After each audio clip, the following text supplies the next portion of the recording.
A paz do Senhor, meu querido, eu quero te convidar a abrir a palavra do Senhor no livro de Marcos, no capítulo 8. Eu vou ler só o versículo 34 e 35, é um texto conhecido.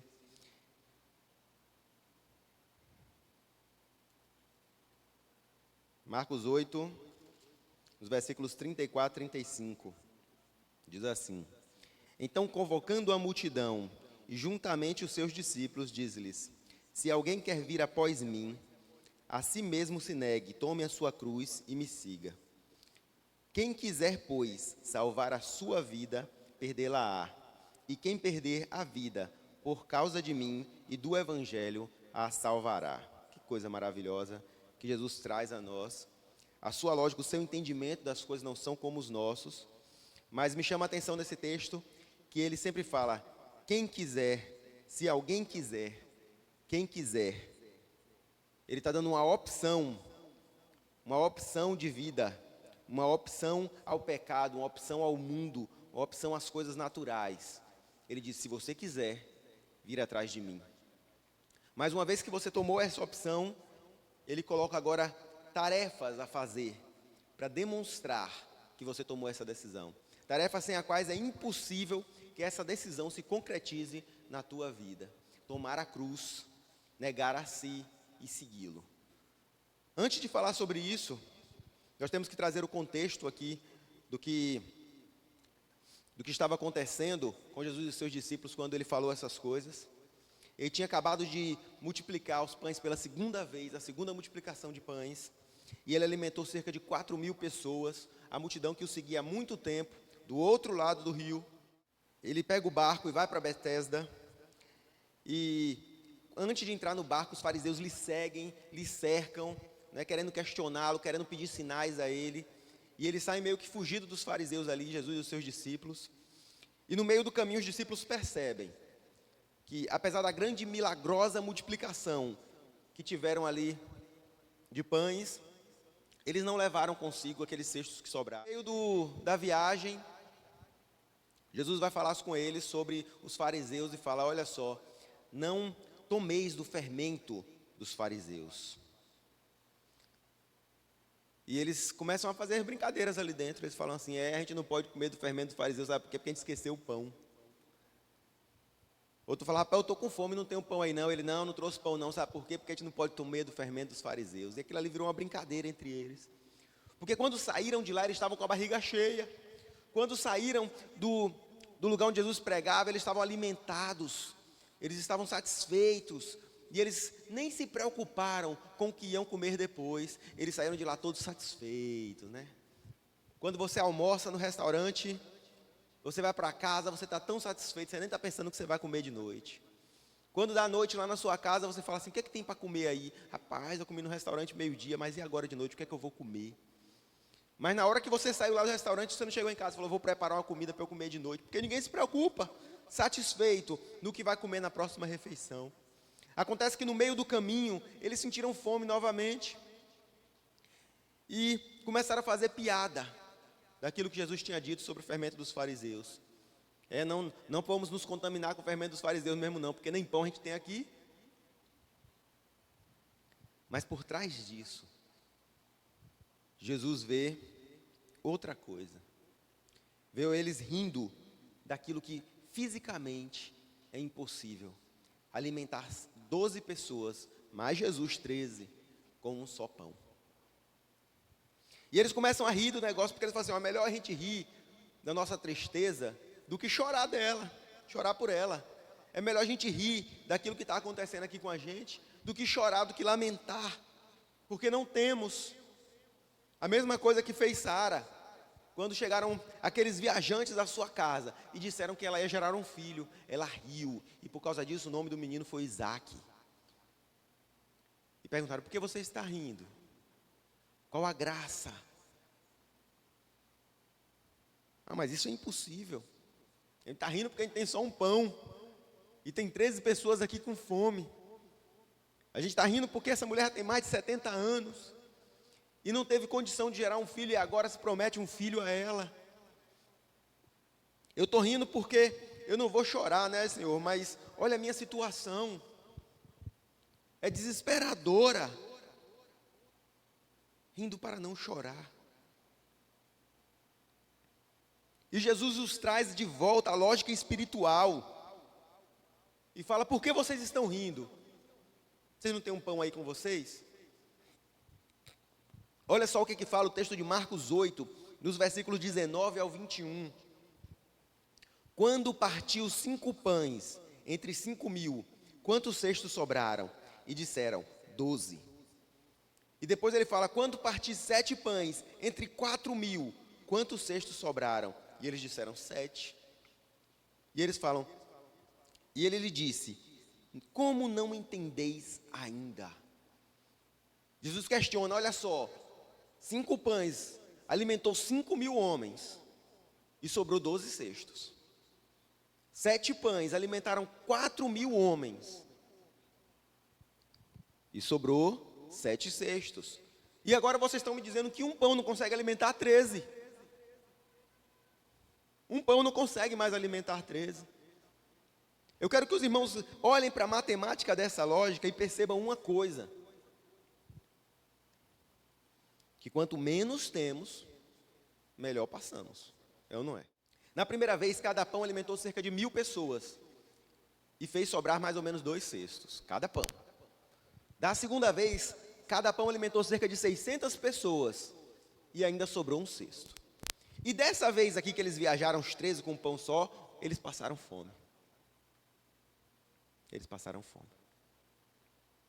Quanto menos eles têm, e quanto mais pessoas eles precisavam alimentar, mais sobrava, mais abundava. O que isso significa? Jesus fala para ele, vocês ainda não entenderam como funcionam as coisas no reino de Deus? Se vocês têm pouco, eu serei o muito. Mas se vocês têm muito, eu vou ter que ser pouco. É isso que Jesus está falando para eles. Por que estão rindo? Era para um pão aqui fartar todo mundo. Porque olha as coisas maravilhosas que aconteceram.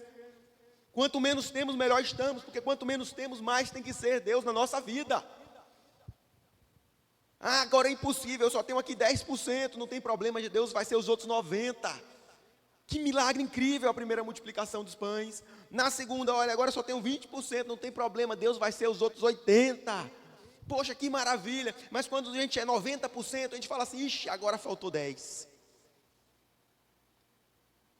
E se esquece que Jesus está no barco. E se esquece que Ele já multiplicou 1 e 2 vezes na nossa vida. E se esquece das situações que nós estivemos e que Ele nos ajudou. E se esquece do que Deus pode fazer. E por isso eles riam. E por isso eles faziam piada da situação. Mas aquele que poderia alimentá-los, mesmo que não houvesse pão nenhum, estava ali. Jesus questiona, como não compreendeis ainda?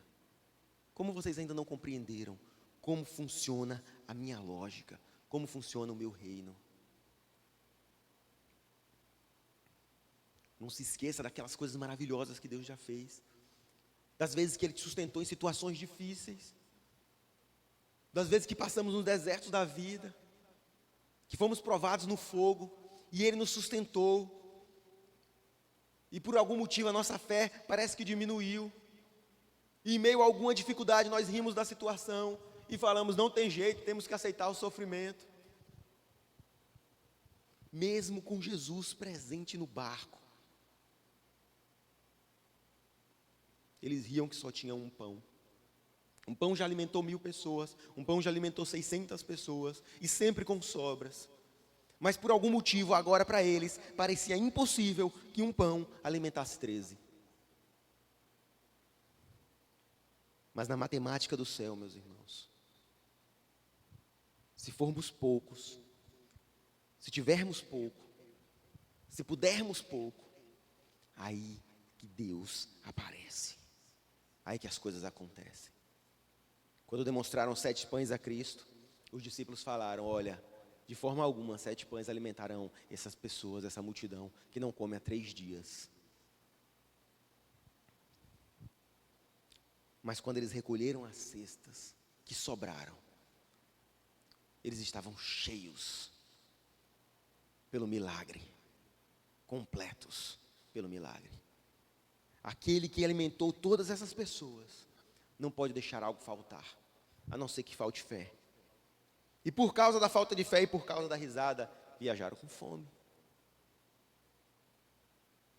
Ao chegar no seu destino, Jesus cura um cego, e aí começa a pregar, e ele fala sobre o que vai acontecer com ele.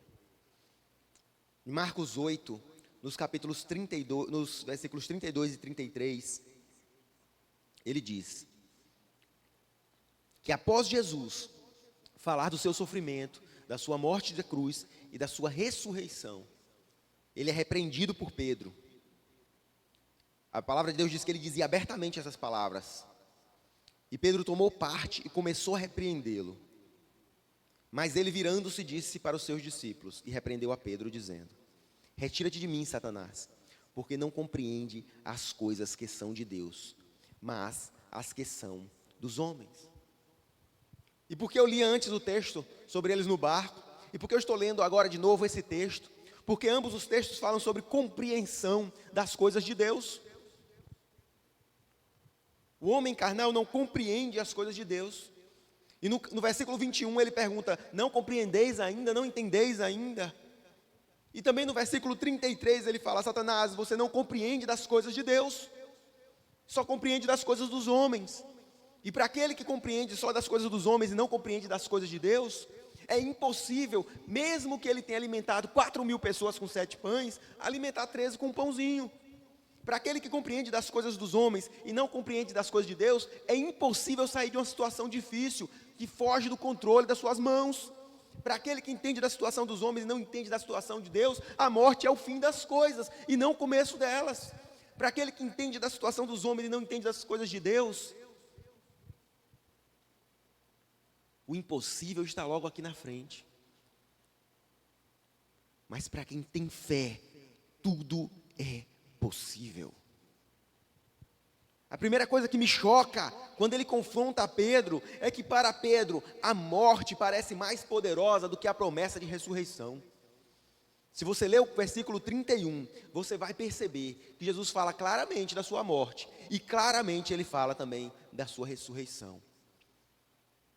Ele fala: olha, vai ter angústia, olha, vai ter um caminho difícil, olha, vai ter morte, mas quer saber? Ao terceiro dia eu ressuscitarei.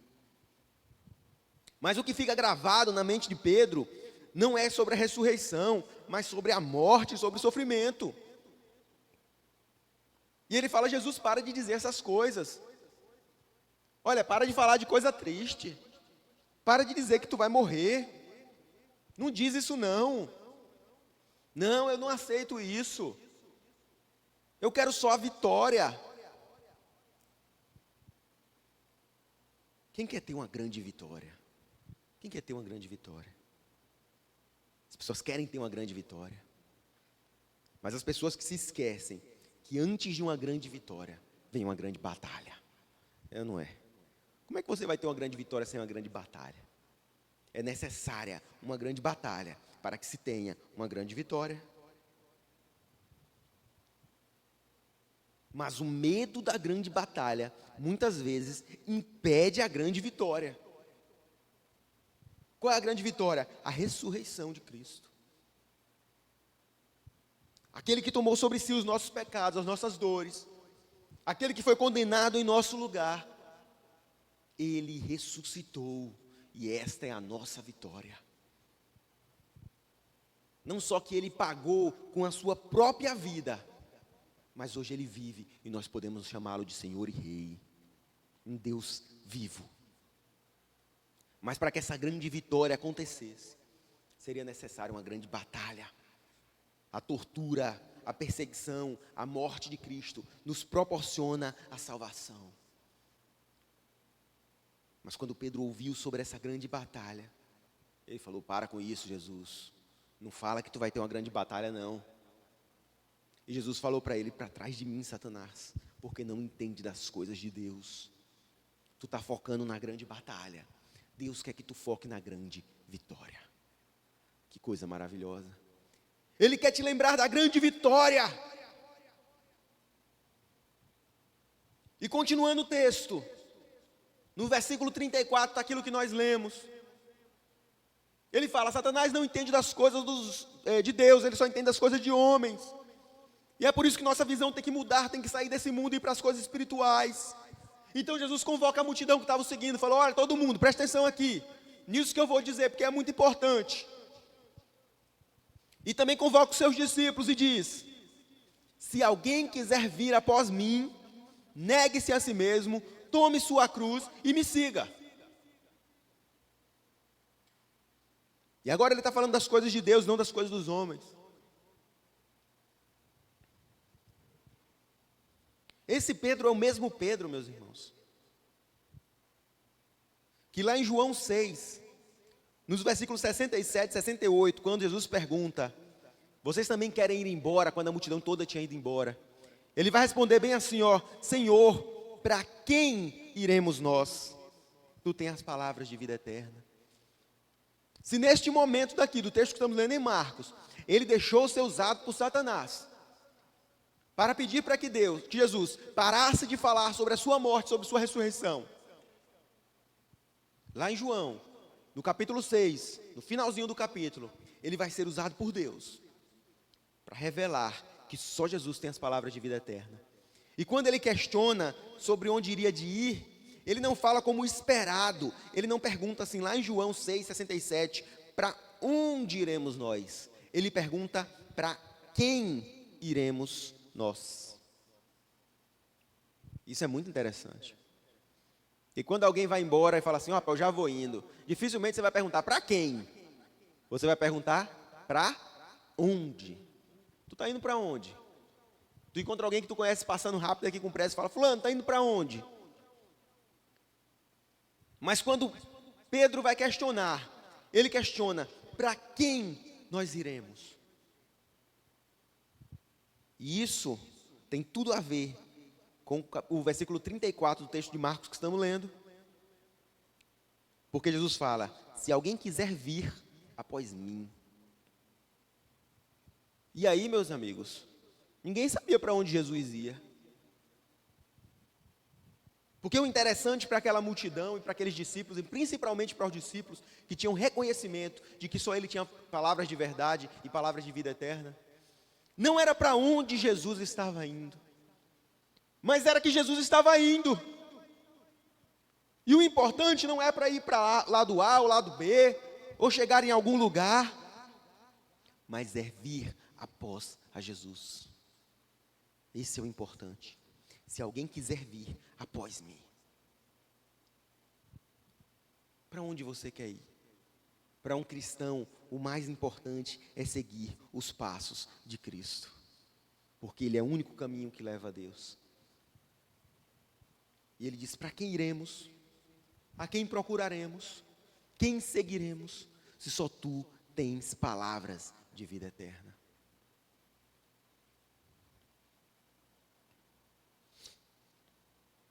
Jesus fala, negue-se a si mesmo, como primeiro ponto do seu convite. Ele está ensinando a segui-lo.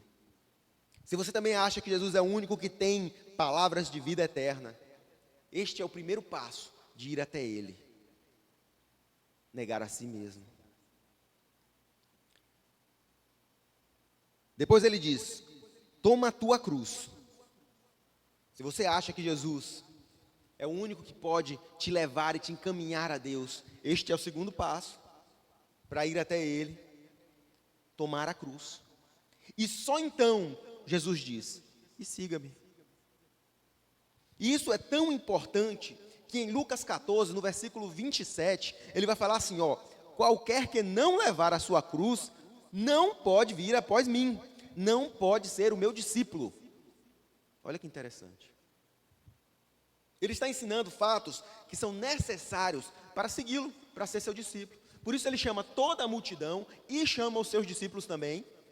E ele sabe que ele vai falar para todo mundo, mas ele também sabe que muitos ali não estavam ali com vontade de segui-lo. Estavam ali pelos seus sinais, pelos seus milagres, pelo pão que ele distribuía, pelo almoço grátis. E ele falou, olha, se alguém quiser vir após mim, então negue-se a si mesmo e tome sua cruz. Porque ele vai falar lá em Lucas, que quem não fizer isso, não é o seu discípulo. E qualquer que não levar a sua cruz e não vier após mim, não pode ser o meu discípulo. Não adianta só pegar a cruz. E não adianta só seguir a Jesus. Você tem que fazer as duas coisas. Porque tem gente até que pega a cruz, mas não segue a Jesus. E tem gente que até segue a Jesus, mas não quer saber de cruz. Mas antes de falar mais sobre isso aí, sobre quem que faz uma coisa e não outra, eu quero falar sobre o significado dessas três coisas. Primeira coisa, negue-se a si mesmo. E Jesus está falando sobre isso quando ele diz em suas pregações, quando ele fala no texto, no versículo 31, sobre a sua morte, sobre o seu sofrimento, sobre sua ressurreição. Ele está se negando, pois ele é Deus. E não é necessário para um Deus passar pelo que Jesus vai passar. Não é necessário para ele sofrer, não é necessário para ele morrer. Na verdade, nenhuma arma humana pode matar a Deus. Mas sendo Deus, ele negou a si mesmo por amor a nós. E em vez de fazer a sua vontade, ele fez a vontade do Pai. Isso mesmo ele fala na cruz, quando ele diz: se possível, afasta de mim esse cálice, mas seja feita a tua vontade. Se negar é um ato de abrir mão do próprio desejo, do próprio vontade, e se diminuir. E olha, meus irmãos, pelo que eu falei antes, quando eles estavam lá no barco, se diminuir é extremamente necessário, para que se tenha espaço para Deus na nossa vida. É necessário que nós nos negamos a nós mesmos. Se nós formos o total daquilo que pode nos suprir, que espaço tem Jesus na nossa vida? Mas se nós formos pequeninos e precisarmos muito dele, se nós nos negarmos, aí ele vai entrar na nossa vida e suprir todas as nossas necessidades. Negue-se a si mesmo. Quando o homem é grande, ele não deixa espaço para Deus. Quando o nosso ego é grande, não há espaço para Deus na nossa vida. Quando Pedro fala, não fala mais essas coisas, é o homem falando. Porque ele fala, por que Jesus está se humilhando? Por que ele está se diminuindo? Ele é tão grandioso. E quantas vezes nós temos ouvido falar, até em igreja, sobre isso. É interessante porque a nossa vida tem muito valor. Mas existe algo que é mais valioso do que a vida. Sabe o que é? A alma. A alma ela é valiosa mais do que a própria vida. Se você continuasse lendo esse texto, você ia ver que no versículo 36, Jesus fala: que aproveita o homem ganhar o mundo inteiro e perder a sua alma. Por mais que você possa passar aqui nessa terra 80 anos, vivendo em meio a bênçãos, em meio a fartura, cheio de coisas, totalmente abençoado, de nada adiantaria se perdesse a sua alma.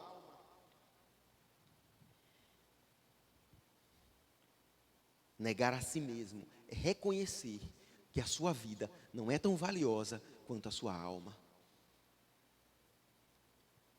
E foi por isso, meus irmãos, que muitos mártires conseguiram ser sacrificados em cruz, em covas de leões, ou até mesmo em fornalhas ardentes, porque não colocaram a sua vida à frente de sua alma. Neste momento, minha vida pode até ser tirada, mas sabe o que eu tenho? A minha alma. E quando você não perde a sua alma, você tem a sua vida eterna. Eu tenho por certo que as aflições desse tempo presente não podem ser comparados com a glória. Sim, as aflições existem.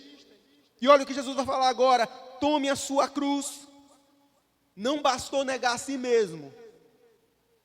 Apesar de ser importante fazer isso antes de tomar a cruz, sem negar a si mesmo é impossível tomar a cruz. E ele diz: tome a sua cruz. E quando Jesus fala de cruz, muitas pessoas vão ligar a sofrimento, vão ligar aquilo que precisa sofrer, o que precisa padecer. Mas a cruz não fala sobre isso, porque cruz fala sobre missão. Cruz fala de julgamento. A cruz de Cristo não era um espinho para ele, mas era uma missão na sua vida. E ele falava, olha, eu vou tomar esta cruz. Eu vou padecer, eu vou sofrer, eu vou passar por isso. Mas no terceiro dia eu vou ressuscitar. Eu vou combater o bom combate e guardar a fé. Esta é a minha cruz. Quando Paulo fala das coisas que ele padeceu, da sua perseguição, ele fala com alegria. Ele fala, isso me encheu de fé. A minha cruz me fortaleceu. Do espinho ele fala, rapaz, que bom que pudesse tirar esse negócio de mim. Mas da cruz não. E sim, a cruz é pesada, sim, a cruz é humilhante. Sim, a cruz mostra que nós somos condenados pelos nossos pecados. Ela é a prova clara que nós negamos a nós mesmos, que vamos morrer para este mundo. Quando vinha alguém carregando uma cruz, quando alguém abria a sua janela da sua casa e vinha alguém passando pela rua carregando uma cruz, ele tinha certeza que aquela pessoa ali ia morrer. Ele tinha certeza que aquela pessoa ali tinha aceitado o estado de condenação. E parecia aos olhos dos homens algo terrível. Mas talvez abrir mão desta vida terrena seja necessário para alcançar a vida eterna. E é sobre isso que esse texto está falando. Toma a tua cruz. Se a tua cruz é a tua missão, faze-a com vontade, desejo, com alegria. E se for necessário carregá-la até em cima do monte, carregue com alegria. E se teus pés vacilarem, algum irmão te ajudará. Como já ajudaram até o próprio Jesus, quando o peso da cruz foi grande para suas costas. Ele sendo homem. Porque para Deus nada é pesado. Toma a tua cruz. Toma o teu ministério. Toma a tua missão. Carrega ela nas costas. Deus não te prometeu que ia ser fácil, mas Ele te promete a vitória. Ele te promete um bom final. E depois de tomar a tua cruz, Ele diz ainda, me segue. Porque tem gente que pega a cruz, aceita a sua situação de pecador, aceita a sua situação de fragilidade, e aí se esconde. E fala, eu vou pegar minha cruz, eu vou aceitar o que eu sou, mas eu vou me esconder aqui. Mas esse não é o motivo de que alguém pega uma cruz. Quando o condenado pegava a cruz, ele tinha que caminhar pela via dolorosa com a sua cruz. E siga-me com a tua cruz. Seguir a Cristo sem cruz é fácil, é como fazia a maioria daquela multidão. Olha, eu quero as suas bênçãos, eu quero quando Ele multiplicar os pães estar presente para receber a fartura, as coisas boas. Mas no final dos tempos Ele vai falar para você, eu não te conheço. E as pessoas vão se assustar, mas eu te seguia, Senhor, por todos os lugares. Ah, você me seguia, mas se negou, mas tomou a cruz. Não adianta fazer a receita pela metade. O bolo não vai ficar pronto, meus irmãos. Já tentou fazer meia receita? Metade da receita eu fiz aqui. Poxa, mas essa comida não está boa, mas eu fiz metade da receita, rapaz. Não, eu fiz com a receita quase certa aqui. Eu só não botei os ovos e botei na temperatura aqui o dobro do que pediram. Só isso. E por que não deu certo? Porque a receita tem que ser completa. Jesus fala, se quiser vir após mim, negue-se a si mesmo, tome sua cruz e me siga. E no versículo 34, para a gente terminar, ele vai dizer, e qualquer um que quiser salvar a sua vida, perdê-la-á.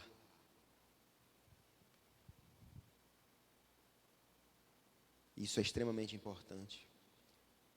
Porque o sentimento de Pedro, quando viu Jesus falando sobre a sua morte, sobre a sua ressurreição, foi o sentimento de qualquer homem natural. Não, eu preciso salvar a vida. Não, Jesus, não fala sobre isso. Não, você precisa preservar a sua vida. Não, olha, você ainda é muito novo, você tem muito que aproveitar. Não, rapaz, não se entregue desse jeito ao ministério. Porque você precisa aproveitar a sua vida. Não, não abra mão disso não, porque isso é tão bom e você é jovem. Você precisa aproveitar a sua vida. E aquele que aproveita a vida, ele perde a alma. E eu não estou falando que nós temos que viver sem aproveitar as coisas que nós temos, que Deus coloca no nosso caminho, não, meus irmãos. Porque se nós olharmos lá para o Éden, nós vamos ver que Jesus não fez o homem para ser sofredor, não. Deus não fez o homem para ser sofredor, não. Ele dá ao homem todo o jardim, todos os animais, dá uma mulher, né? Para sofrer não, é para viver bem. Mas no momento em que a vida humana, a vida terrena, é colocado à frente da alma, aí o negócio desanda. A vida é como se fosse o frasco, e a alma é o seu conteúdo. Quando alguém derruba aquele perfume caro, e o perfume bate no chão e se quebra, a pessoa logo começa a chorar, fala, oh, não acredito, o meu jadó, ai, quebrou. E fica triste, se entristece. E eu te pergunto, ela se entristeceu pelo frasco? De modo algum. Ela se entristeceu pelo seu conteúdo. Sabe por que eu sei disso? Porque depois que ela usar todo o conteúdo daquilo ali, o que ela vai fazer com o frasco? Ela vai jogar fora. E aí pouco se importa se ele vai quebrar ou não, porque não há mais conteúdo ali dentro. Assim é a vida do homem vazio. A cada vez, a cada baforada que ele dá, ele vai desperdiçando a sua alma, até que ele se torne um invólucro vazio e é jogado fora. Porque a única certeza de que todo homem vivente tem é que vai morrer. Jesus diz, se você der muito valor a salvar a sua vida, você vai perdê-la.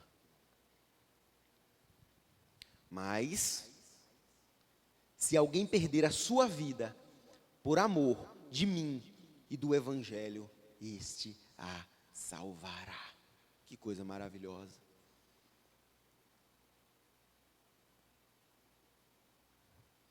Talvez se Pedro olhasse por outro ângulo que Jesus estava falando, ele diria, Senhor, fale mais sobre isso.